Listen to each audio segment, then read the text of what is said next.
the easiest answer is violence. However, what if that is exactly what your opponent wants you to do? I believe that heaven must be like this ray of sunshine kissed upon your skin. Just say you love me, make my day go good. Pot of gold at the end of the rainbow. What is going on? What is happening? What is happening? What is going on? What is up? What is good? What is good, beautiful ladies and gentlemen, and welcome to Stand on Business, episode 58. I am your host, JLW. Today, we are concerning ourselves with the protest that some are calling riots that are occurring across the nation, but kicked off in LA. Down with Trump! Down, down, down with Trump! Hey, up with the people! Up with the people! Down, down, down with Trump! Down, down, down! Ice out of LA! Ice out of LA! Ice out of LA! Ice out of LA! Ice out of LA! Ice out of LA! Money for jobs and education! Money for jobs and education! Not for ICE and deportation! Not for ICE and deportation!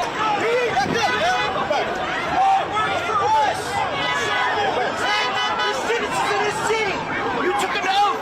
You know this is wrong! You shouldn't be here!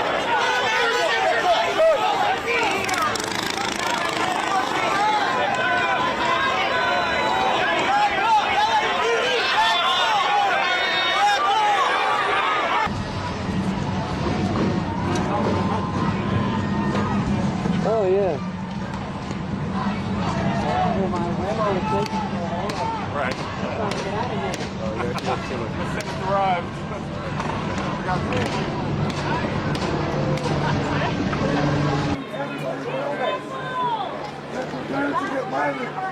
Okay? So let's back up a little bit. Let's gather together. Back up a little bit and gather together. They're prepared to get violent. They already gave the last warning. Okay? What we're doing is working. They sent the National Guard home. That's why the police are out here now. Okay? They sent the National Guard home. They have to go home now. Why are people protesting in LA? The demonstrations began on Friday after it emerged immigration and customs enforcement officers were carrying out raids in areas of the city with prominent Latino populations. Raids have stepped up after Trump returned to the White House and pledged to crack down on illegal immigration. The BBC's U.S. partner CBS News reported that recent operations took place in the Westlake district as well as in Paramount, south of LA, where the population is more than 82% Hispanic. There are also reports of an ICE raid at a Home Depot shop in Paramount, which officials told the BBC were false. ICE later told CBS that 44 unauthorized immigrants were arrested in a single operation at a job site on Friday. Another 77 were also arrested in the greater LA area on the same day. It is so easy to be misled by some of the images and videos that have circulated on our major media networks. This is about a group of people who are standing up against what they perceive as an injustice, where if anything, individuals that are out right now putting themselves at risk of not only public backlash, harm to themselves, but also potential career-ending repercussions. Because as we know, this administration is not afraid to punish people in their pocketbooks if possible. But these people are still going out there and they're not saying that individuals in the law enforcement community should not work tirelessly to remove individuals that are, one, here illegally, but two, here illegally and violent offenders. But what they are saying is that there is no place for ICE officials to be hanging out near schools and waiting for parents to come pick up their kids and then separating those parents from their kids. Fuck you. City schools are predominantly Hispanic. They were having their graduation. And there's helicopters in the sky. And a bunch of parents have to run out because ISIS is there. They don't have papers, and they had to leave their kids because the kids do. What type of shit is this, yo?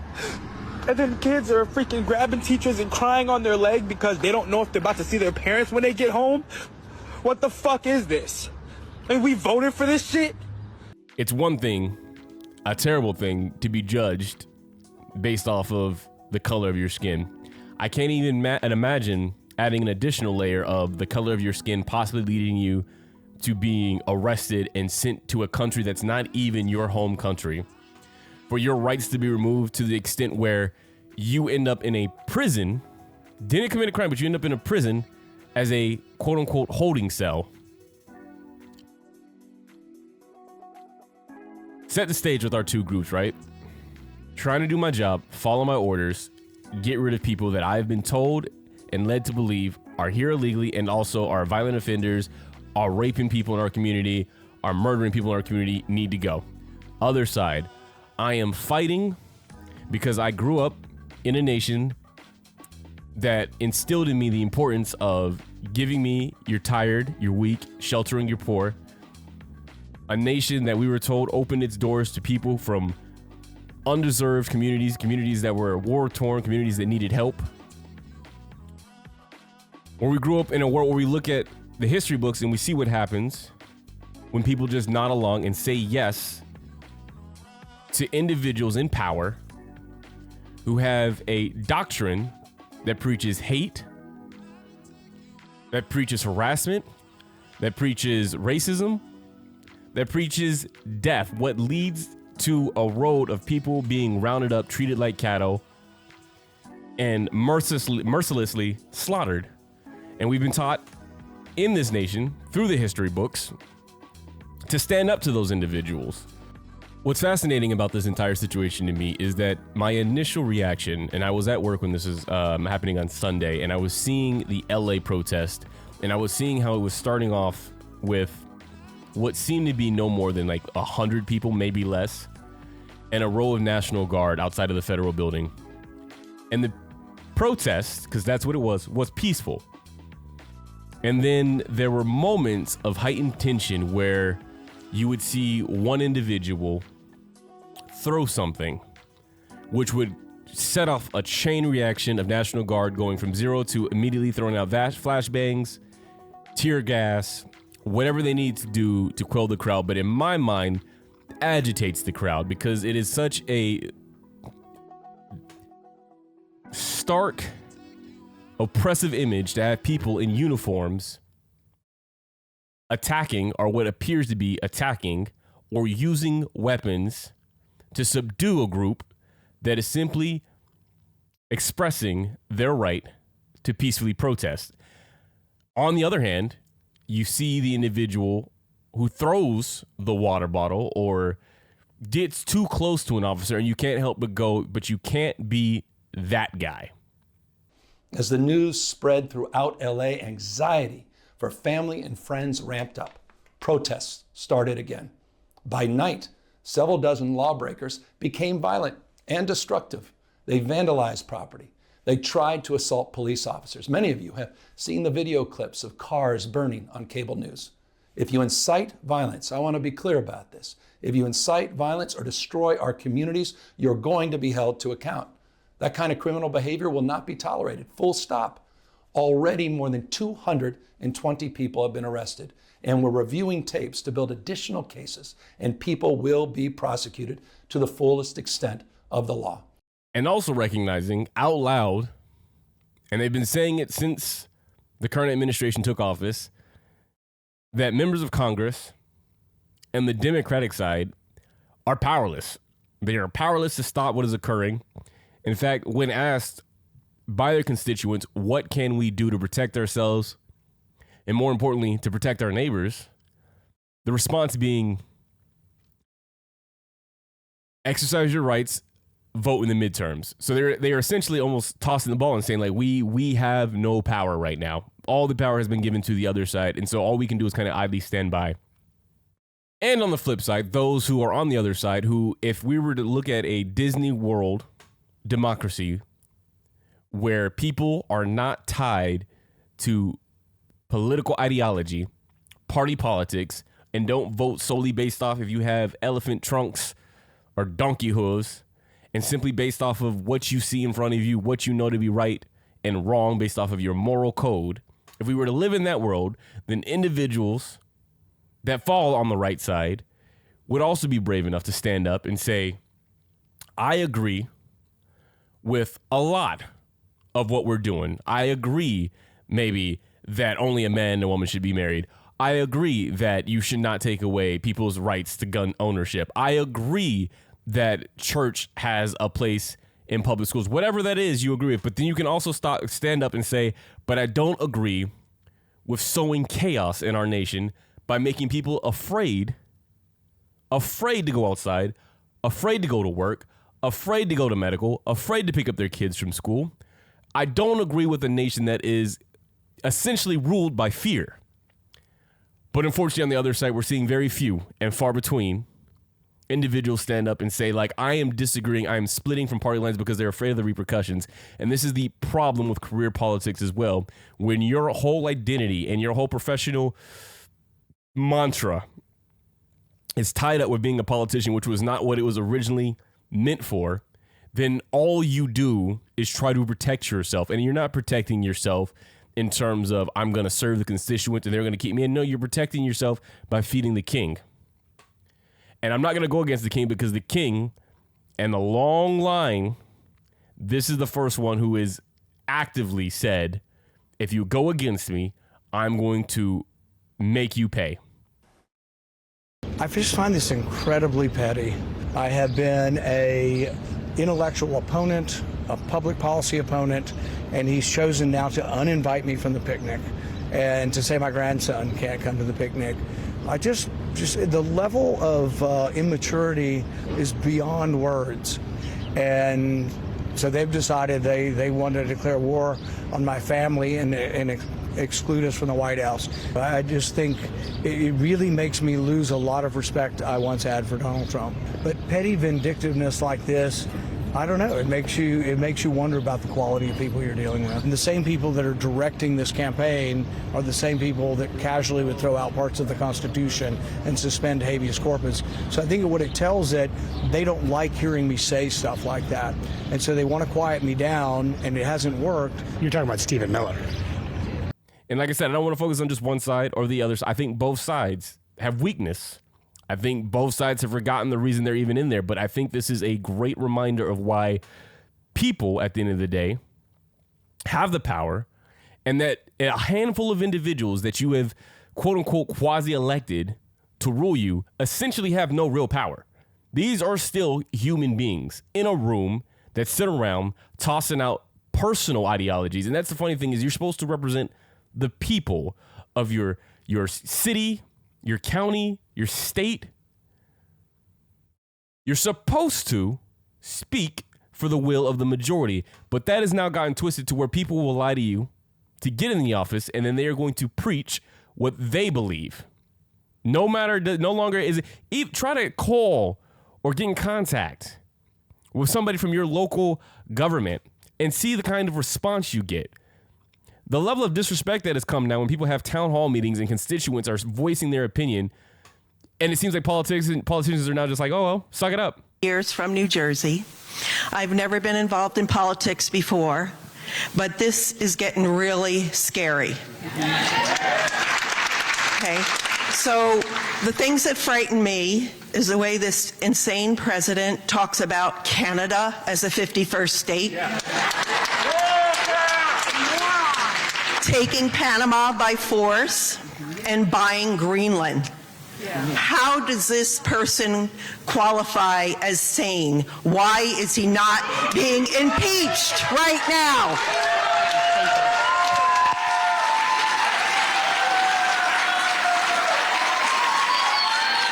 Taking aim at Congressman Flood. Is there anything you will do to stand up against Trump? A great majority of Nebraskans and those in the 1st District voted to elect Donald Trump president in this state. Creating any more money in our government? I think as you reduce taxes, it incentivizes more people to work. Grothman expressed his support for President Donald Trump's administration and executive orders. President Trump has issued a lot of executive orders. I think by and large this is moving very quickly compared to other administrations, and I think across the board he's done some very good things. I think many at the meeting disagreed, demanding Grothman to push back at the president.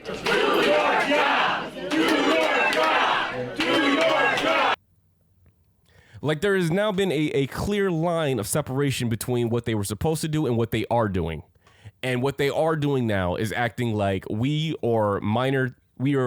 operating in fiefdoms. And you are under my rule, and there is nothing you can do about it. And I'm not even really afraid of you getting me out of here, because most of you are not going to pay attention to what's happening. Most of you are going to take the headlines and assume that aligns with your morals, and I will be here in the next 2 years, 4 years, 6 years. Going back to the protest, this is why I think what we're seeing is so powerful and important. And I've talked to a lot of people about this. If you've watched any of the previous episodes, New Jay, I talked to him on Sunday. On Sunday, he had been in downtown LA to shoot something for a music video. And he had said that when they got out the car, he had no idea these protests were even going on. When he got out the car to go start shooting, they just saw a bunch of cops. And then they saw a bunch of people. And then he said he heard, I think it was either a bang or there was something that made him realize, there are protests going down. We're going to get up out of here. Before that, though, he had said that, yes, they're coming into neighborhoods and they are snatching up people. Imagine getting up in the morning, having your breakfast, talking with your kids, talking with your spouse, planning out the day's events. And just as you get ready to clear your breakfast from the table, somebody comes knocking on your door in an unmarked van, in no uniform, in tactical gear, and places one of your loved ones in handcuffs and just escorts you out the door. You have no idea who they are. That doesn't sound like America to me. That doesn't sound like a nation built on the principles of democracy, of freedom. Again, this is not to say that I don't believe that there is truth to, one, the border was a problem. It was a huge problem. And I've said it time and time again, this was going to hurt. Outside of all the other stuff that was going on with Biden, like, this was a huge major one because this is something people could see. It was too easy to point a camera at that damn border and show the people coming over. When that video of border forces, National Guard, being overrun or seemingly overrun by individuals knocking down a gate and running through, that was not a good video. And then to have individuals on the left come out and say there's not a problem down there, don't worry about it, we're taking care of it, when we can see with our own two damn eyes that there is a problem down. Like, I just, yes, there is an issue with what they did and what is currently happening with the people that have been allowed in. Yes, without a doubt. But here's the thing that I think most people recognize. We are a nation of immigrants. There are many people here that can trace their roots to everywhere else than our individuals can trace their roots to right here.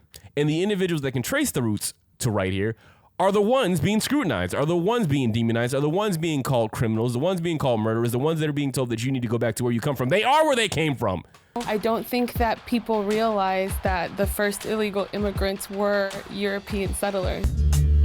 If we're going to talk about illegal immigration, we need to go back in the last 350 to 500 years ago, of starting with Plymouth Rock and who had permission to come over to our lands. I'd even feel uncomfortable saying an immigrant. My ancestors, long time ago didn't have those concepts. It is very ironic and very frustrating that the people who are imposing their right-wing beliefs and their very, staunch, stance on immigration, calling, our families illegal and trying to push these borders upon us, weren't the original people of this land anyway.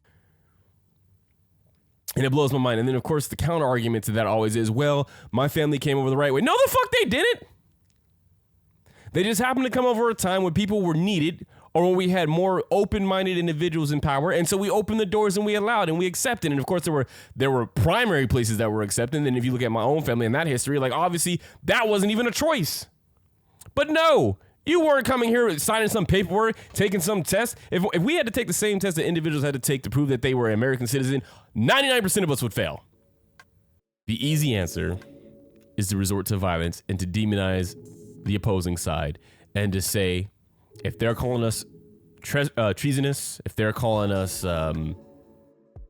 sympathizers, whatever the term is that they're calling us, to basically say that we are un-American, then we go back and we say that you guys are bigots, you guys are racist, you guys are idiots. And then it becomes this whole back and forth, just rebuke and hate-filled speech towards each other. I'm still optimistic that there are more individuals in the middle ground, because that's how this administration was the middle ground, who are willing to go, this is right, that is wrong, this is right, that is wrong. There are still good things that you can agree with, but that doesn't mean you have to ignore the bad things. Call that out as well. And so I think more people are in that middle ground. So when I say the whole back and forth of you're this and you're that, that could be the extremes talking. However, when we have everything coming to a bubble, I wouldn't say a head, but a bubble with these nationwide protests in LA. You saw the video come out of New York where they stopped ICE from coming out. I think there was something that happened in Chicago, Colorado. The seeds of discontent are visible, and that can be good or bad. It could be good in the sense that, again, people have to come back to realizing that you have the power. Everybody at the White House and those halls in DC are just people that you have elected to carry out your will. If you were to have, right now you're seeing the power of people when they stand up and say that you're not coming into our communities, you're not snatching up mothers and fathers who we care and we want. You're not doing that. You're seeing the administration is scared, which is why you have reactions like we are immediately sending military forces to quell something that's not even riotous in nature, that's not even violent in nature. That is a reaction of fear. Bad kings fear their people. When you have to resort to using a military force to quell peaceful protesters, not to mention the hypocrisy and saying that a group of people coming together and denouncing individuals going into communities and separating families, or separating somebody who's been working in the community for 30 plus years, has paid taxes, never done anything wrong, versus you pardoning individuals who literally stormed the Capitol, caused harm to elected officials, and were basically shouting down with the current set of rules to consider them heroes or people to promote up or to be forgiven, but then to want to lock up individuals who are fighting for the rights of others. Like, this is so clear to me, and I think to most people, the hypocrisy, but also the absurdity of what we're facing right now. And that is why it's so hard, so hard to maintain friends on the opposite side or opposing side of viewpoints, because again, I consider myself an independent. Consider myself right down the middle because I believe there are faults of both sides. Some of the most personal relationships have been from people who may come from a different viewpoint than me. However, where we're at now with the clear marking, the clear line of what is right and what is wrong, to still be on this side and then me to present something to you as, again, what is January 6th and the response there versus what has happened in LA and what these individuals are fighting for. And for you to ignore that, that is where it becomes hard to just be like, okay, I'm gonna look past this and we can still be friends.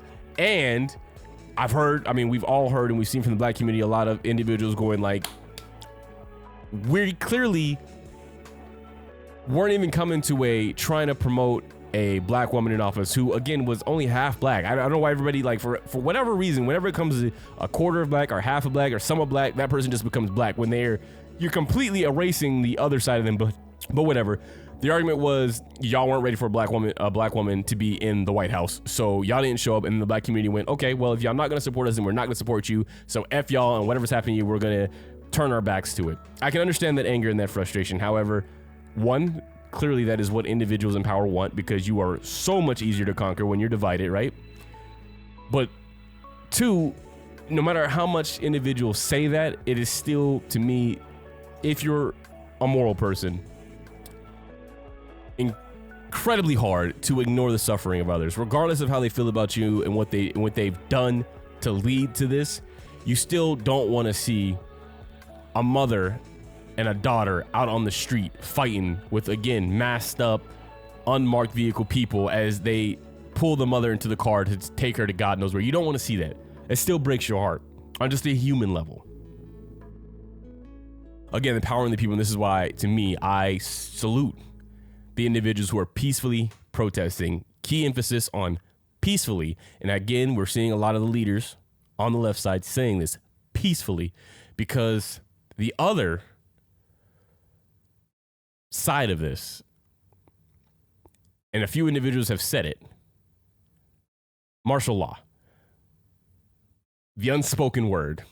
The Department of Justice Office of Justice Programs website. Martial law invokes the temporary substitution of military authority for civilian rule and is usually invoked in time of war, rebellion, or natural disaster. When martial law is in effect, the military commander of an area or country has unlimited authority to make and enforce laws. Martial law is justified when civilian authority has ceased to function, is completely absent, or has become ineffective. Further, martial law suspends all existing laws, as well as civil authority and the ordinary administration of justice. In the United States, martial law may be declared by proclamation of the president or state governor, but such a formal proclamation is not necessary.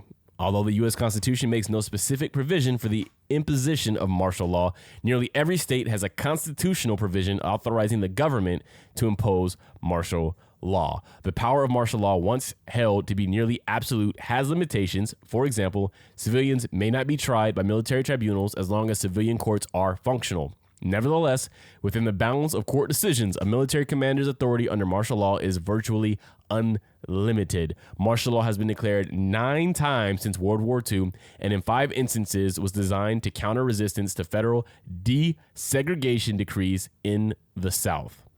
That makes sense to me. However, reading that to me is one of the most, it terrifies the absolute hell out of me. And it should terrify the hell out of you too, because what you just heard there was an individual essentially becomes a king. A military individual essentially becomes a king in your region, and you are subject to their whims. Now, you're hopeful that you get an individual that, again, lives by Disney principles. Disney principles being like what is right and what is wrong. And we're talking about objectively what me and you consider right and right, wrong and wrong, which means that if you go into a house and you demand somebody's daughter or their wife sleep with you, we all universally go, that is wrong. However, somebody with an abuse of power could take that and go, that I've deemed it necessary for morale that all daughters and wives in a household have to sleep to keep morale up amongst the troops, and you would have to follow that. And this is extreme, but what I'm saying is when I read stuff like that, I think about the extreme and how dangerous giving one individual or several individuals power like that, and essentially removing what we thought was democracy, what we thought was freedom, how quickly that is removed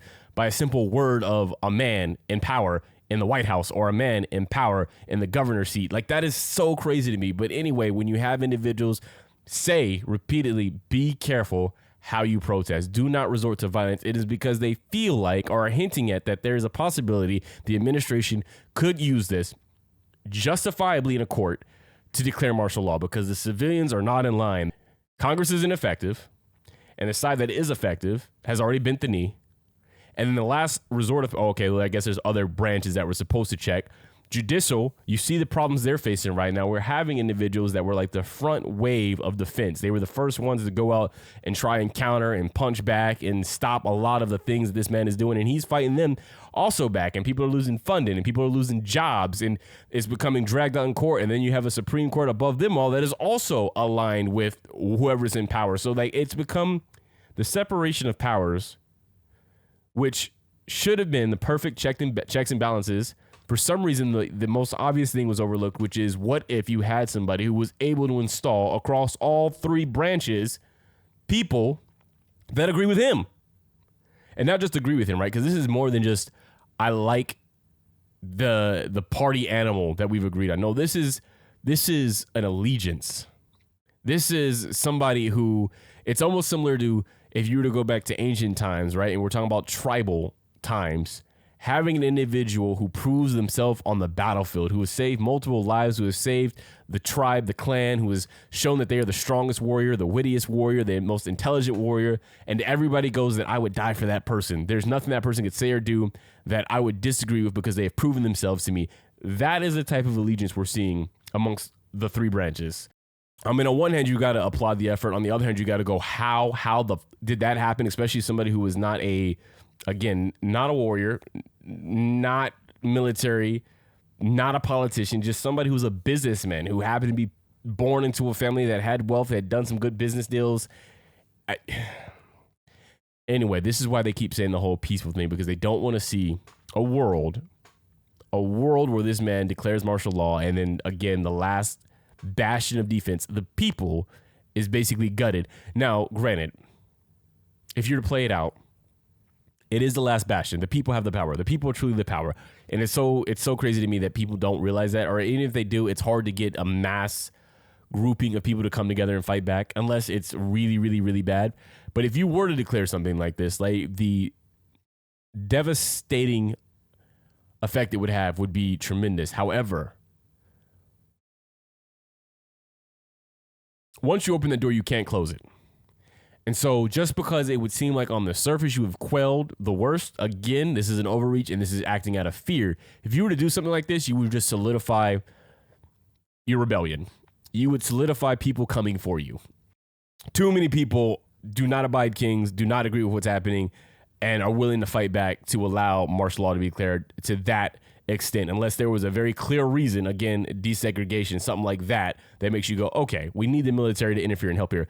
What you're seeing in these protests clearly does not define that, but there is the warning from law or left-leaning individuals saying, do not steep into violence, do not play into their hand. Want to once again, for not just the community here in Los Angeles, but throughout the country, because there is a lot of concern, there is a lot of tension, there is a lot of anxiety, and a lot of people are beginning to make plans for what they may or may not do come this Saturday. I encourage everybody to please peacefully protest, just like I was calmly and peacefully listening in that press conference and attempting to ask a question. No violence, no vandalism. Please continue peacefully protesting, and that's all I will have to say today. Is there anything else you want to say as we wrap this up, man? Hug your loved ones, bring your family close, take time to enjoy what we have while we have it.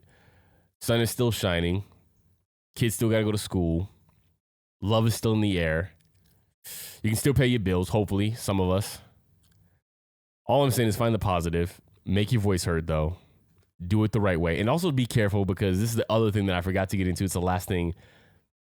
Because individuals are hinting at or rumoring that there is a bigger plan here in order to declare martial law or to get us closer to kind of solidifying all the power with one individual, agitators have been paid, professional instigators, to show up to these rallies. Same thing that they keep bringing up with George Floyd, to come to these peaceful protests, individuals that are not from the community, that don't look like the individuals that normally are protesting, always masked up, and they're the first ones to throw bricks through buildings and set fires and just do the ish that forces the civilian authorities' hands to side with the government and to put people in handcuffs and to use riot gear. Those individuals are not part of the peaceful protest. Those individuals are there for one thing only, that is to cause and sow chaos. And who pays them and who hires them? Well, that is it is a very pertinent discussion, an interesting discussion. We've ran out of time to have the discussion, but because you have individuals like that, keep your head on a swivel and pay attention to what is happening and how it is happening and what they may be trying to trick you into believing. And we can leave it at that. Thank you all for watching. I was your host, JLW. This is another episode of Stand On Business, episode 58. I will see you all next week, next Sunday, same time for episode 59, where we talk about something lighthearted, because it is time to do something lighthearted. I think I have an idea. Until then. Fairy tales can be real if you just believe. Got my mind, my head.